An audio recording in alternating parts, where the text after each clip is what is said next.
Today, I'm talking with Lance Anderson. He's over 20 years in journalism prior to all of this pandemic. And we were talking about social media and how incredibly mean and rude and terrible people can be online. And specifically to people that have to manage social media, which Lance does do for the paper that he works for. I can't imagine how difficult that is to deal with, and the stress and everything else, trying to do your job and trying to do that. hmm It's quite challenging. I'm relatively new to the position I'm doing now. I took over online editor duties back in the fall, so I've really kind of been thrown into this feet first, especially now the last few weeks when the crisis hit. I was always one not to follow social media too much. I posted the odd thing socially, on my own. I had a Twitter. Well, I still have my Twitter handle that I still use quite a bit. But this position now as online editors really forced me to monitor, look at these comments that are coming in regularly, and there's a lot, and it is disheartening in terms of some of the things you're reading out there.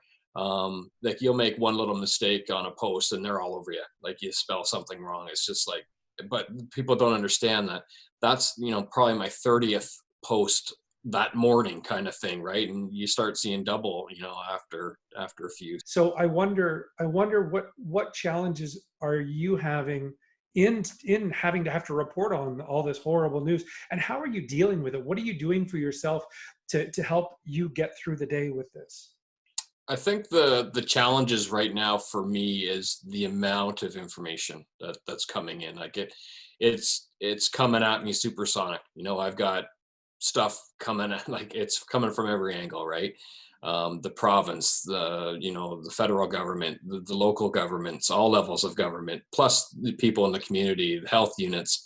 So it's like my inbox, my email inbox is just constantly pinging, right? It's nonstop from morning to night. Outside of some of the the obvious things that we can do, is there anything specific that you are doing for yourself that is I honestly haven't figured it out yet, Chris. I don't know what is working for me. I'm holding it together. It's not like I'm not able to do what I'm doing. I would suggest for everybody, that's probably a really good way to deal with some of this. It's just kind of shutting down for a bit and kind of focus on yourself. And if you're able to go outside and get some fresh air. And you asked me what I kind of do to deal with my thing. And I will.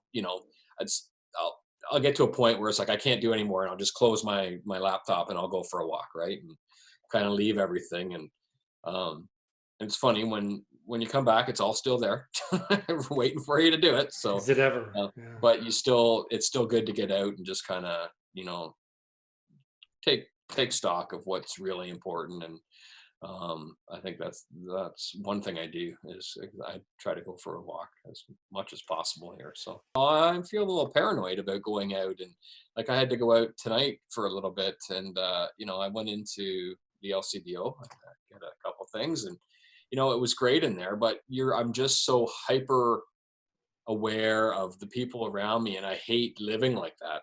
That's not how I'm a social person. Like I've always been social person, and now it's to not do that is very it's hard. And not just me. There's a lot of people, right, are dealing with that. And Talk about essential services, talking about flipping our whole way of looking at things upside down. Yeah. And the idea of what essential services are is completely different today than it was a couple of days, or right. a couple of months back now. But Mm-hmm. those people really are. And I did an interview with Akil Thomas yesterday. I think it was yesterday. Lost track of the days. I don't even know what day it is today. I did an interview with him when we were talking about heroes, and it was less than 80 days ago that he was the hero of Canada. Right. Now the hero is the guy that's wiping down carts at Costco.